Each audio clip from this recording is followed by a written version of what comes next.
यंदा लवकर दाखल झालेल्या मोसमी पावसानं जूनच्या सुरुवातीपासूनच उघडीप दिली।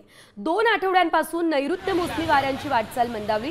मात्र आता पुढील 2 ते 3 दिवसांमध्ये मोसमी वारे प्रगती करतील, ही माहिती प्रादेशिक हवामान विभागाने दिली। यासोबतच पुढील 3 ते 4 दिवसांमध्ये राज्यात मुसळधार ते अतिमुसळधार पावसाचा अंदाज हवामान विभागाने व्यक्त केला। राज्यात कुठे नेमका कोणता अलर्ट असेल जाणून घेऊया।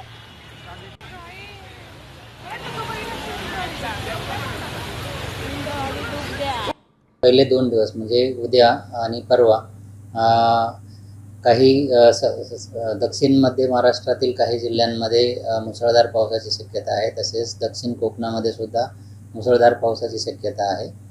14 तारखेनंतर 12-13 नंतरच हलक्या ते मध्यम स्वरूपाचा पाऊस मध्य महाराष्ट्र किंवा पश्चिम महाराष्ट्रामध्ये तसेच दक्षिण मराठवाड्यातील काही जिल्ह्यांमध्ये आपल्याला एक्सपेक्टेड आहे 13-14 तारखेनंतर। आपण पाहतोय 13 जूनला सोलापूर, पुणे, अकोला, नागपूर आणि वर्ध्यामध्ये ऑरेंज अलर्ट आहे। शिवाय भंडारा, गोंदिया, चंद्रपूर आणि गडचिरोलीला सुद्धा पावसाचा ऑरेंज अलर्ट आहे। 14 जूनला रायगड, रत्नागिरी, सिंधुदुर्ग, पुणे आणि साताऱ्यामध्ये ऑरेंज अलर्ट आहे।